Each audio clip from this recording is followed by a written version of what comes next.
വയനാട് ലോക്സഭാ മണ്ഡലത്തിലെ തെരഞ്ഞെടുപ്പ് പ്രചാരണത്തിന് തുടക്കം കുറിച്ച് LDF. വയനാടിന്റെ വികസന പ്രവർത്തനങ്ങളിൽ ജനങ്ങളോടൊപ്പം നിൽക്കുമെന്നും വിജയിക്കാനാണ് ഈ മത്സരമെന്നും LDF സ്ഥാനാർത്ഥി ആനി രാജ പ്രതികരിച്ചു.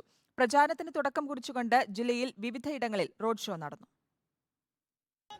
വിജയിക്കാനുള്ള മത്സരമാണിതെന്നും മണ്ഡലത്തിലെ ജനങ്ങൾ ഇടതുപക്ഷ അനുകൂലമായി ചിന്തിക്കുമെന്നും ആനി രാജ റിപ്പോർട്ടർ ടിവിയോട് പറഞ്ഞു. വയനാട് ലോക്സഭാ മണ്ഡലത്തിലെ വികസന പ്രവർത്തനങ്ങൾ ഉത്തരവാദിത്തത്തോടെ ഏറ്റെടുക്കും. ജനങ്ങളോടൊപ്പം ചേർന്നു നിന്ന് അതിൽ പങ്കാളിയാകുമെന്നും ആനി വ്യക്തമാക്കി. പ്രതീക്ഷ എന്ന് പറഞ്ഞാൽ ഞങ്ങൾ ഇടതുപക്ഷ ജനാധിപത്യ മുന്നണി ഇവിടെ 20 മണ്ഡലങ്ങളിലും ഈ സംസ്ഥാനത്തെ 20 മണ്ഡലങ്ങളും സ്ഥാനാർത്ഥിയെ നിർത്തിയിട്ടുണ്ട്. അതിൽ ഒരു മണ്ഡലം വയനാട്ടിലെ സ്ഥാനാർത്ഥി ഇടതുപക്ഷ മുന്നണിയുടെ സ്ഥാനാർത്ഥി തീർച്ചയായും വിജയിക്കുന്നതിന് വേണ്ടിയുള്ള ഒരു മത്സരമാണിത്. വിജയിക്കുമെന്ന് തന്നെയാണ് പ്രതീക്ഷ. രാവിലെ 10:30 വയനാട് അതിർത്തിയിലെ ബോയ്സ് ടൗണിലെത്തിയ സ്ഥാനാർത്ഥിയെ നേതാക്കളും പ്രവർത്തകരും ചേർന്ന് സ്വീകരിച്ചു.